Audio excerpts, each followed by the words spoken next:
आजकल हर दूसरा व्यक्ति किसी न किसी दवाई का सेवन कर रहा है। दवाइयाँ जो कभी बीमारियों के इलाज का जरिया हुआ करती थी, अब तो मानो रोजमर्रा जिंदगी का अहम हिस्सा बन गई है। सुबह उठकर बुखार की गोली, काम के तनाव के लिए एंटी डिप्रेसेंट, मसल के दर्द के लिए पेन किलर, ये सिलसिला थमता ही नहीं दिखता। और सबसे चिंताजनक बात यह है कि ज्यादातर लोग तो डॉक्टर की सलाह के बिना ही दवाइयाँ खरीद कर खा लेते हैं। ये लापरवाही न सिर्फ सेहत को नुकसान पहुंचा सकती है, बल्कि कई गंभीर बीमारियों का कारण भी बन सकती है। आइए इतना फ्रीक्वेंट दवाई लेने के बारे में जानते हैं आज डॉक्टर की राय। हमारे साथ हैं doctor Saurabh Srivastava, consultant neurosurgeon in Narmada trauma centre Bhopal.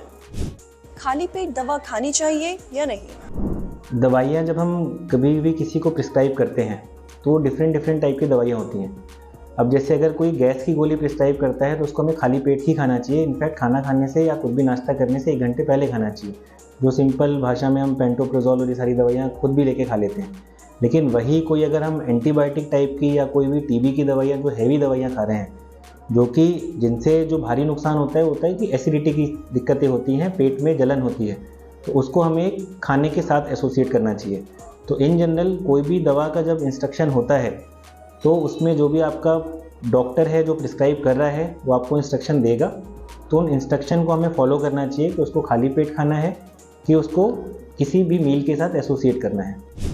Doctor दवा खाने से पहले क्यों कहते हैं कि कुछ खा लेना? लेकिन मेन जो दवाइयाँ हैं वो आपके पेट में जा रही हैं, तो जो एसिडिटी करती हैं, गैस्ट्राइटिस करती हैं वो, ठीक है, पेट की जलन करती हैं। तो अगर खाली पेट अगर हम दवाई खाते हैं तो एसिडिटी, जो हमें कई बार उल्टी जैसा लगता है, उबके आते हैं, हमें जलन पड़ती है, वो सारी चीज़ें ज़्यादा होती हैं। इसलिए कई बार होता है कि जब भारी दवाइयाँ कहते हैं तो डॉक्टर कहते हैं कि आप उसको दूध के साथ खाओ या केले के साथ खाओ या कोई भी ब्रेकफास्ट करने के साथ खाओ। और उसमें जो दवाइयाँ हैं वो मेनली टीबी की दवाइयाँ हैं, एंटीबायोटिक हैं, ये सारी चीज़ें हैं।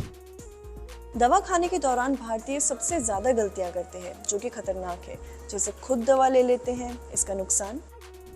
सारी दवाइयाँ विदाउट प्रिस्क्रिप्शन ले लेते हैं, तो हमें मान के चलना चाहिए कि अगर कोई भी हम दवा खा रहे हैं तो उसके कुछ माइनर साइड इफ़ेक्ट हैं और कुछ मेजर साइड इफ़ेक्ट हैं। तो आप मान के चलो कि वो जो मेजर साइड इफ़ेक्ट हैं तो शायद 10 में से 9 लोगों को ना हो। लेकिन अगर वो बाई चांस एक किसी भी व्यक्ति को हो रहा है वो मेजर साइड इफ़ेक्ट, तो काफ़ी लाइफ थ्रेटनिंग हो सकता है और वो आपको आईसीयू में एडमिशन के लिए भी जिम्मेदार ठहरा सकता है। तो इसलिए कोशिश हम ये करें, अब डॉक्टर्स यहाँ पे इन जनरल इंडिया में काफ़ी ज़्यादा हैं और बहुत ज़्यादा एक्सपर्ट से नहीं, लेकिन आप नियर बाई अपने किसी भी डॉक्टर से कांटेक्ट करें और किसी भी दवा को खाने से पहले अपने डॉक्टर को कंसल्ट ज़रूर करें। और ख़ास तौर पे देखा है जो दवाइयाँ लंबे समय तक, कई बार होता है कि पिछले रोग में हमने ये खा ली इसलिए हम फिर से ये खा लेते हैं, हम आराम हो गया, लेकिन वो दवाइयाँ लंबे समय तक खाने पे किडनी ख़राब करती हैं, कई बार लिवर ख़राब करती है। और हमने देखा भी है कि क्रोनिक पेन किलर खाने से, क्रोनिक दवाइयाँ खाने से लोग किडनी फेलियर और लिवर फेलियर के साथ बहुत सारे पेशेंट आते हैं। दवा का कोर्स पूरा नहीं करते, इसका नुकसान? इससे कई बार बहुत गंभीर नुकसान होते हैं। जैसे अगर एक बेसिक एग्जांपल दें तो अगर एंटीबायोटिक का कोर्स की बात करें, ठीक है, अगर एक शरीर के अंदर बैक्टीरिया है, बैक्टीरिया को आपने 2 दिन की दवाई दी, एंटीबायोटिक का कोर्स दिया, तो उस बैक्टीरिया पहले आपका शांत हो गया लेकिन वो मरा नहीं है। तो अगर आपने वो कोर्स नहीं कंप्लीट किया तो शांत रहेगा, लेकिन जब वो आगे आएगा फिर से दोबारा रीएक्टिवेट होता है तो एक रेजिस्टेंस के साथ में एक्टिवेट होता है, जो कि एंटीबायोटिक रेजिस्टेंस बहुत कॉमन है। तो कई बार होता है 7 दिन के बाद हमें 3 दिन में आराम हो जाता है।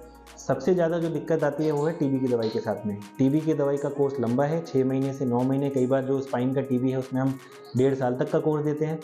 लोगों को 4 महीने के बाद में सुधार आ जाता है और उसके बाद लोग दवाई खाना छोड़ देते हैं, क्योंकि कहीं ना कहीं जो पहला मैंने बताया आपको कि उसमें एसिडिटी हो रही है, नुकसान कर रहा है, पेट में जलन कर रही है। लेकिन कोर्स इनकम्प्लीट करने से अभी भी भारत में अपने जो सबसे ज़्यादा दिक्कत आ रही है वो रेजिस्टेंट टीबी की है। तो जो बड़ी लंबी बीमारियां हैं वहाँ पे हम कोशिश यही करें कि दवाई का कोर्स कंप्लीट करें। पहली चीज़ तो ये कि दवाई एक रेगुलर फॉलोअप में खाएं किसी डॉक्टर के, और दूसरी चीज़ कि हम कोर्स को पूरी तरीके से कंप्लीट करें।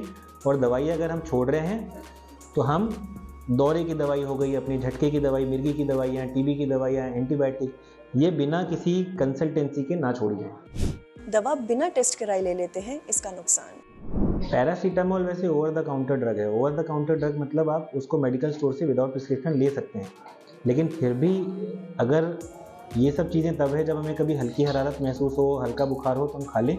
लेकिन फिर भी लॉन्ग टर्म पैरासीटामोल के जो साइड इफ़ेक्ट हैं, जब हम जूनियर लेवल पे थे, गवर्नमेंट हॉस्पिटल में काम करते थे, तो वहाँ पे हमने देखा है कि पैरासीटामोल टॉक्सिसिटी के भी पेशेंट आए हुए हैं। जो हमने ओवरडोज ऑफ पैरासीटामोल से भी लिवर टॉक्सिसिटी हो जाती है, लिवर फेलियर हो जाता है। तो कोशिश यही करें कि मैक्सिमम दवाइयाँ जो भी हैं हम विद किसी के सुपरविज़न में ही खाएं। और जब भी कभी किसी दवाई का अगर लग रहा है कि 1 दिन 2 दिन से ज़्यादा ओवरडोज हो रहा है, तो हम विदाउट एनी सुपरविज़न वो दवाइयाँ ना खाएं।